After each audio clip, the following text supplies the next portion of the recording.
dentro do nosso sistema de gestão da qualidade.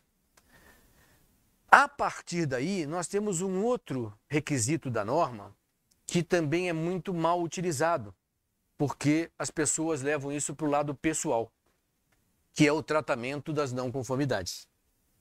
Ora, o tratamento das não conformidades, quando no nosso dia a dia nós identificamos uma não conformidade e temos que registrar essa não conformidade, se a empresa não está preparada, o pessoal acha que o responsável técnico é um dedo duro, um caguete, ele está perseguindo ele.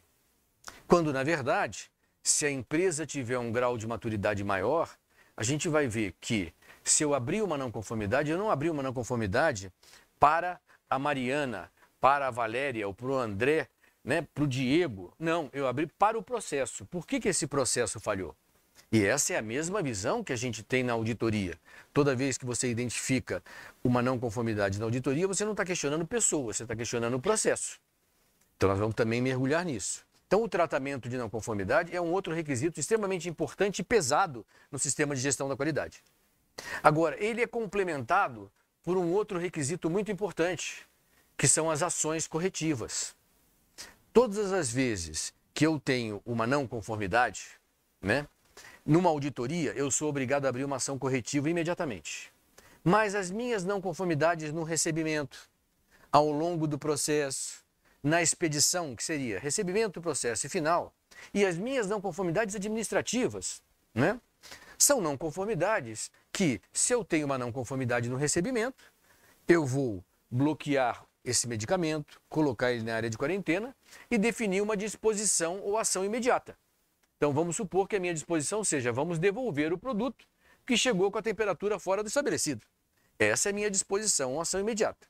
Agora, entendamos que se eu estou recebendo um termolábio e mandei devolver, mas isso impactou na venda e na distribuição de 20 mil vacinas que eram da minha responsabilidade. Isso foi grave? Foi grave, não foi? Então, nós temos que, a partir, se foi grave, gerou uma certa urgência, porque vai gerar, e aconteceu recorrentemente, ou tendência, que a gente vai usar a metodologia GUT, eu sou obrigado a abrir uma ação corretiva. E essa ação corretiva, nós temos que usar algumas ferramentas de melhoria contínua para identificar qual foi o efeito indesejável. Recebemos o material fora da temperatura. Qual foi a ação imediata? Tivemos que devolver. Quais serão as nossas ações corretivas? Normalmente a gente quer arranjar sempre um culpado. Pô, vamos arranjar um culpado da transportadora. Tá, então, mas, olha só, se eu tenho um efeito indesejável, o medicamento chegou não conforme, eu posso ter o meu prestador de serviço, mas posso ter a minha mão de obra, que não fez um follow-up devido e deixou que o medicamento chegasse exatamente no dia que eu precisava ter distribuído tudo. Então eu posso ter um problema em compras, eu posso ter um problema na especificação que eu não passei para o meu cliente, eu posso ter um problema de comunicação com a minha transportadora ou com o meu operador logístico, que eu não passei para ele o grau de criticidade e não exigi dele informações de monitoramento desse meu medicamento Termolab. Então eu tenho vários eixos aonde eu tenho que estudar essa ação corretiva. Então a ação corretiva é um elemento que a gente não faz sozinho enquanto responsável técnico. Eu tenho que chamar os processos envolvidos, fazer normalmente uma análise, um diagrama de causa e efeito, também chamado de espinha de peixe, fishbone ou o famoso diagrama de Ishikawa, e ver ali quais são as minhas perninhas que eu vou ter que trabalhar. E normalmente quando a gente fala assim, bom, mas o avião caiu, né? Aquele avião da TAM que caiu e matou 200, eu estava num voo antes, né? Ainda bem. Aquele avião da TAM que matou 200 lá em São Paulo, quando o avião caiu, depois de uma semana, a culpa foi de quem? Do piloto.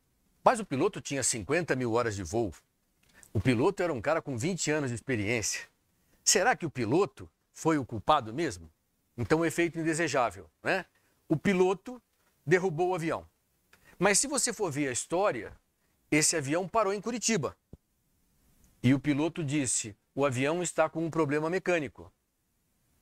O gerente de manutenção de Curitiba disse o seguinte, para o avião, para essa aeronave e muda de aeronave.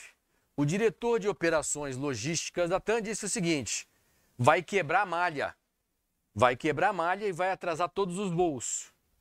Qual é a solução, gerente de manutenção? Eu vou travar o reverso, e agora, quando ele pousar, em lugar dele empurrar, ele vai puxar.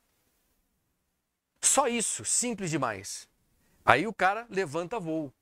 50 mil voos, ele sempre empurrou. O cara sair de um carro mecânico para um automático. 50 mil voos ele sempre empurrou. Naquele dia, tinha uma condição ainda adversa. Vento lateral, pouca visibilidade, muita chuva.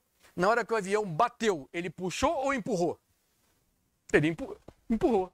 Acelerou o avião, saiu da pista, foi parar no galpão, no prédio, e foi aquela confusão. Então, vejam, eu posso, na nossa ação corretiva aqui, analisar a decisão do diretor de logística, a decisão a contragosto do engenheiro de manutenção local, né? A aceitação do piloto de aceitar pilotar um avião que estava com esse tipo de problema e mais uma série de outros parâmetros que precisam ser analisados. Então, recapitulando, quando eu tenho análise crítica, eu tenho a auditoria como uma grande fonte de informação.